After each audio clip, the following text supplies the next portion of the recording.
to try to Hey, follow you someone else's tutorial. interrupter. There's pretty much no graceful way. What are you doing, to huh? follow along with someone's What are you tutorial, so I doing? thought it would be What are you fun to doing? kind of document the Tell process. everybody. This past week, hit up Palmer, Tell them again. who, Huh? if you have not seen her, she is...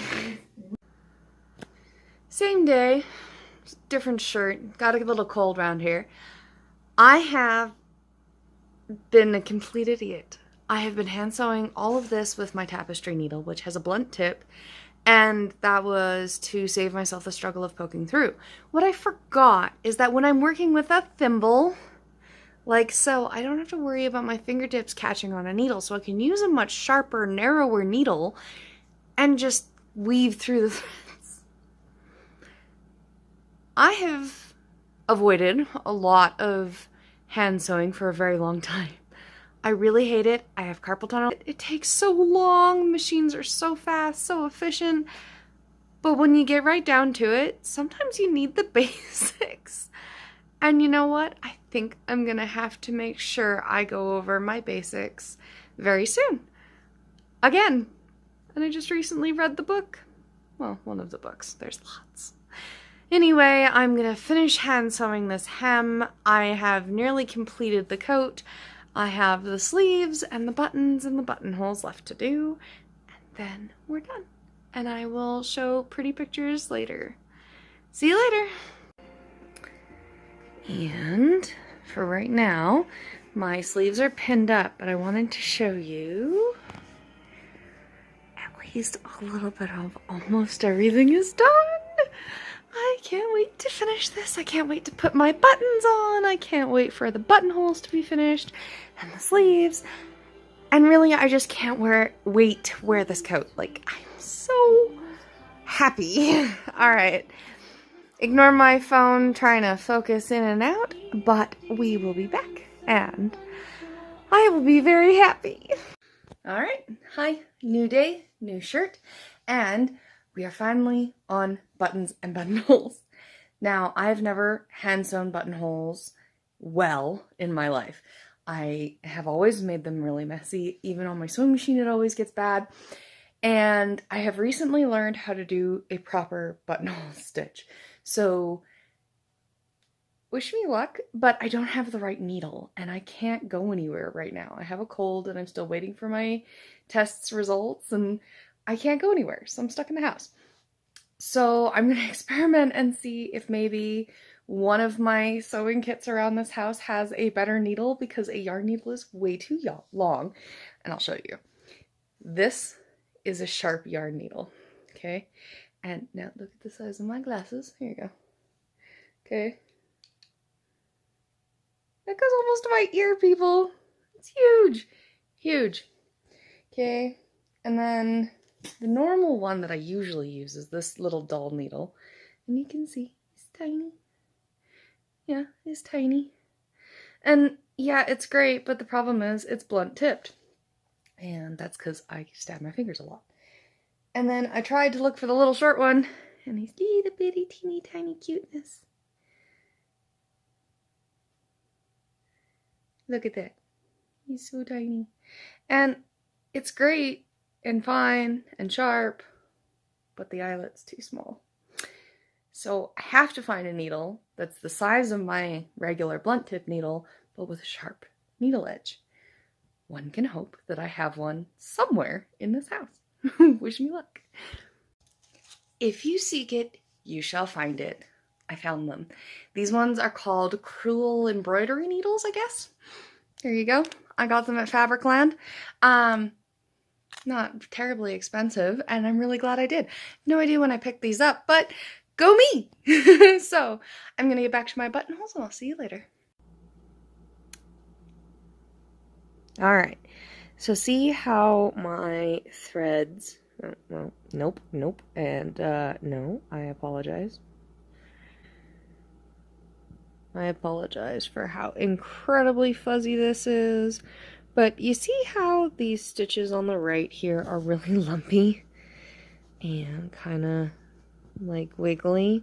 A lot of that's my stitch, but it's also the fact that I tried to use my entire embroidery floss twice at the same time.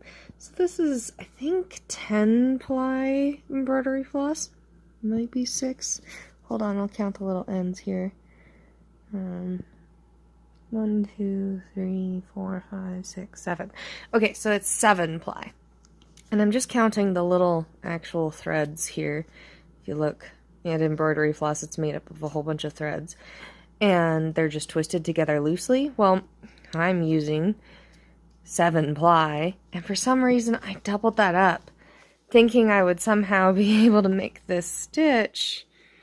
And it just looked horrible, and I couldn't figure out why till my thread broke, and I had to finish doing this. And I rewatched the video that shows me how to do this, and I realized she's only using a single strand of thread, although her thread's like this thin. And I mean, whatever. To each their own.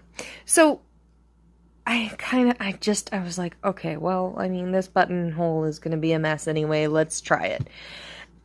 And lo and behold, if you look at these little tiny stitches over here, that looks right. And it's actually much more even and close together. And my camera loses its focus. And it's just much, much nicer and neater and easier to sew and make the little knots that were laying flat, because these are supposed to lie flat across here, and I didn't do a good job. So I now realize what I did wrong. So this buttonhole is just going to be a mess, but I have 5 more on this side, 6 more on the other side, and 2 on the pockets, and when we're up there, the neck hole has another pocket, or buttonhole. And I mean, whoo boy, I'm so glad I started with this one. Alright, I'm gonna get back to it and wish me luck. Alright, you know what I have discovered? I am kind of bad at buttonholes. At least they kind of sort of look the same. But yeah, no. And they don't seem to be getting any better yet. But I mean, I'm only at 5. Maybe by the time I get to the other lapel, I will be like, oh yeah, I finally got it. And they're nice and square. But I have a feeling that they probably won't. This is a lesson in following the lines that you draw. Here, I have done my button properly. And yes, my button fits through here. And it goes to my lines. And it goes to my lines. And it's pretty. This one, however, I went past my lines. I don't know why. I mean, my button still fits through, obviously. But skills, I don't know. I mean, if it becomes problematic, I can always stitch a couple of these together and close the hole up a little bit, but it's visibly there. So just remember, follow the lines you actually draw for yourself. Okay, so I have been reading the Singer magazine, Singer Sewing Reference Library, The Perfect Fit. Okay, and it has a lot of fitting techniques and measurements and how-tos, and it's really helpful, and the charts are color-coded, and it's actually very easy to read, but because of the way that I study, it's a really slow go. Now, I just found the best sentence ever, so I'm going to tell it to you. Often the best strategy for looking more exaggerated, or for a small or thick waist, is camouflage. In the Victorian times and in old eras, and up until this particular fast fashion era, we used padding and shoulder pads and hip pads and corsets and lies. We used lots of lies to make our shapes look the way we wanted to look. And in this, I guess, more modern fashion book, it's sitting here telling you, yeah, that's a thing. You want to make it look so you have a teeny tiny waist and you have a square straight up and down trunk? Padding. Padding is your friend. And I know that our current fashion doesn't really have any room for padding, but who cares? We're all at home anyway. Do we really need fast fashion at all? Why not something that's comfy, cozy, and looks the way we want to look? I am all for it. I am all for padding, except shoulder pads. I think shoulder pads are a nightmare, but that's my personal preference because I have weird slopey shoulders, and whenever I do make pads, I have to like put them in funny places and just, it takes a lot of maneuvering and it's very irritating. But that's the only reason I don't like shoulder pads. Otherwise, they do make my coats and my costumes look really good and I like it. So that's my 2 cents on the whole matter, and I'm really glad that there's a modern book sitting here saying, padding. It's a thing. All right, I'll see you next time. All right, we are here at hole 13. 6, 12, 13. We are at hole 13 that I have sewn in. Look how pretty that looks compared to like any of the first 6 holes that I did. I suggest if you are going to hand sew anything, any of these buttonholes, I would suggest start and make 3 or 4 buttonholes on a scrap and just try to remember how to do it. Unless you're doing this a lot, I don't think you're going to be quite as proficient at it as you think you are for the first couple of buttons, and then you'll be like, no, I remember how to do this. And then it'll get a little better, and a little better, and a little better, until suddenly you have this beautiful, wonderful buttonhole that's almost perfect. And then the next one's even closer, and the next one's closer, and they're all much more evenly spaced, and, you know, etc. So, to recap, practice. Practice a couple of them, not on your garment, not on your project. Practice 1 or 2 of them on some similar fabric with some similar layers, and just try to get your hands warmed up, I'm going to say. Like, do the stretch. Do the stretch. That's good advice. Do the stretch. Because I've unpicked this hole, and I got some really cute fluffs from it, but I am undoing it because it was so bad in comparison to all the rest of the holes that I felt bad for this buttonhole. So I'm going to redo it. I'm going to do it properly, and it'll look even better than this one, which is sad, but I mean, at least these don't look terrible. They just aren't perfect. But I'm human. We will get there, and catos. Alright, I'll see you soon. Alright, so I am done for today. It's a little early, it's 7:30, and usually I go long into the night because I'm really a night person, so I get a lot of work done in the evening, and I get a lot of work done in the weird hours that most people are asleep. However, today I am tired. My hands ache. I have been hand sewing for many days. I still have many buttons to do. I have gotten 6 done on the lapel, and I started on the other lapel. And when I'm finished the buttonholes, I will then line up where my buttons are gonna go. Because I have the markings where the buttons are supposed to go.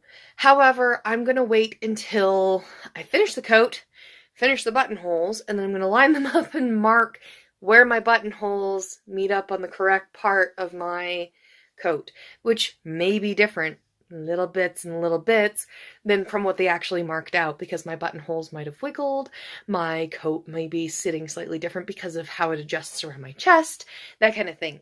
So I'm going to put those buttons on last, after I've finished all the buttonholes, because those buttonholes mark the placement, and they're the harder part to move. Moving a button is easy. Moving buttonholes is very, very difficult. So, if not impossible, it's possible, maybe? I don't know. Alternate universe, probably possible. For now, though, since it's 7:30, I'm going to start, or at least continue, changing this room into my sewing room. I have discovered that I take over my entire space, and I want to have a space dedicated for just my sewing. I also crochet, so I want a quiet space I can go where my cats won't steal my yarn or chew on it or anything else, which they're really good for. So I really just need this space. I did not realize going into this that this would take quite so much effort, because I have put my cottons in the biggest bins possible. I have some 74-liter containers back there, and they are full of my cotton. And cotton is really heavy when it piles up.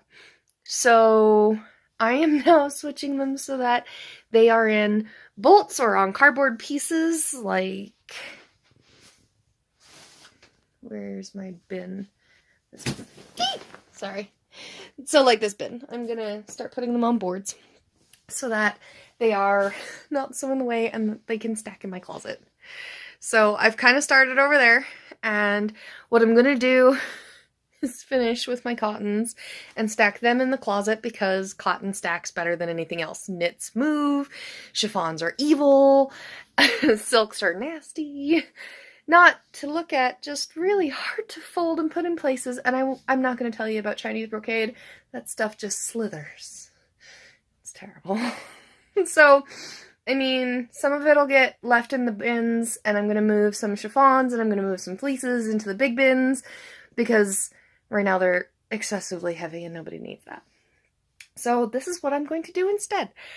And I think that's fair. Sometimes you just need a break and a mental recharge, and this is my mental recharge. This to me isn't work. This is fun. I mean, I'll listen to music and I'll listen to whatever I want to on YouTube, and it's just as good as sewing, but my hands won't hurt so much. Alright, I'll see you later when I get back to my Cruella coat. Bye! So you remember when I said that I was going to sew all the buttonholes, and then I was going to mark the placements for my buttons themselves, because my buttonholes may move the button placement ever so slightly, as well as the fact that I have a belly and I have boobs, and well, fitting's a thing. So I've moved all of my marks, and my old ones are sitting here in this what to me is yellow and what to the camera thinks is white. And these little blue crosses here, the blue ones are my new button placement, and as you can see, it's quite a bit different here around my belly than it is up here where it's up above my chest, because this closure is huge across the chest, but it's a very sturdy, minimal panel, straight panel across the waist, and I have a bit of a belly, so it's a little bit more moved than the upper area, but that's fine, who cares? It's my jacket, so it'll fit me right, and that's all that matters. And what I'm going to do to erase these marks here, and I'm going to try to do it one-handed, but it's hilarious when I try to do it. So I'm just taking this white eraser, and I'm taking off my Crayola, which is just a crayon, and wow, Shishi.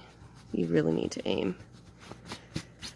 And see how it's kind of sort of coming off? Well, I'm holding down my fabric and I'm really good at it and rubbing nicely. And they go in all the directions. It usually takes it all off fairly quickly, and it doesn't leave all of these white marks behind. But I mean, the nice part is I'm going to have to go over this whole thing with a bit of a brush or lint something, because my cats keep sitting on it and this fur keeps shedding, and just trust me, I need to do some touch-ups. But yes, this little crayon mark will come out. It would also come out with a little bit of like heat and then a bit of a rub. So I mean, me sweating takes it and it does that thing. And my phone is about to die, so my video is getting even worse. So I will see you after I plug my phone in and I have sewn the buttons on. Bye! I know my phone is dying and this is very dark and slightly out of focus, but I wanted to say that when I go to sew on buttons that have anything, it doesn't matter if they're going to be used a lot, I try to sew this little X, teeny tiny little X right at the center point of where my buttons are, and then I do 3 or 4 passes back and forth through the hole, and then I do the knots on the back. The reason I do that is because I want the button to align up.